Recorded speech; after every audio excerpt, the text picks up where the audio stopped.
Namaskar and welcome to News for Hearing Impaired. The top story. Over 20 patients were killed and over 40 others injured in a fire that broke out in the ICU wing of the Institute of Medical Sciences and SUM Hospital in Bhubaneswar on Monday evening. The blaze was suspected to have triggered by an electric short circuit in the dialysis ward on the first floor of the private hospital, which spread to the nearby ICU. The fire rapidly spread to other areas on the same floor of the four-storied hospital building.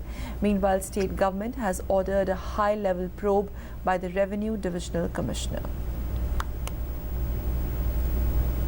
Prime Minister Narendra Modi voiced deep anguish at the loss of lives in a massive blaze at the hospital in Bhubaneswar, calling it mind-numbing.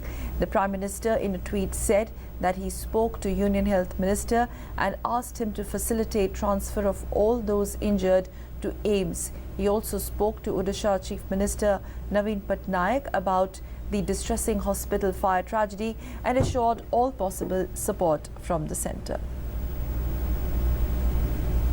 Union Health Minister JP Nadda has said the centre is providing all possible necessary support to Odisha. Nadda said he has already spoken to the AIIMS in Bhubaneswar and has asked it to provide necessary help to the patients. Prime Minister Narendra Modi will visit Himachal Pradesh today. During his visit, Prime Minister will inaugurate 3 hydropower projects in Bilaspur, Shimla and Kullu, and these projects will play an important role in boosting the hydropower sector of the state. Prime Minister will also address a rally in Mandi. Prime Minister Modi will be also visiting Ludhiana today. Prime Minister will unveil key initiatives and a hub to provide support to entrepreneurs from the SC/ST community. He will also launch Zero Defect, Zero Effect scheme, distribute charkhas to women and present national awards to outstanding micro, small and medium enterprises. Myanmar's State Councillor and Foreign Minister Aung San Suu Kyi will call on President Pranab Mukherjee today.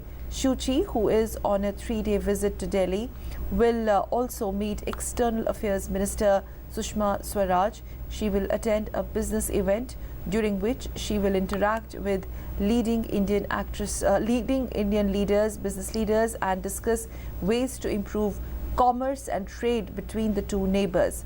Suu Kyi will be holding bilateral talks with Prime Minister Modi. Cooperation on border management and tackling terrorism, apart from deepening economic and cultural ties, are also expected to figure prominently in the talks.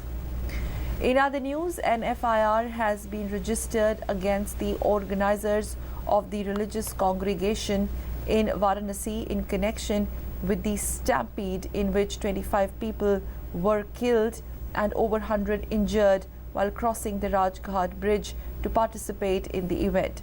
Meanwhile, UP government has appointed an 1-member judicial commission probe into the stampede. Commission is expected to file its report within 2 months after completing the probe. As Iraqi forces move forward in their campaign to liberate Mosul city from the IS, the US has said that dislodging the terror group from its self-declared capital would be a significant strategic development. The White House's reactions comes after the Iraqi government announced that its security forces, with the support of the counter-ISIS coalition, began operations to liberate Mosul. Supreme Court on Monday reserved its order on directions to be passed to BCCI for the implementation of the LODA panel's recommendations. The BCCI has held on to its stand about what it termed as practical difficulties in implementing some of the recommendations, which include 1 state, 1 vote, age gap of 70 years, 3 years cooling off period, 1 person, 1 post. That's all we have for you in this edition of News for Hearing Impaired. Meanwhile, news and updates continue on DD News. Namaskar.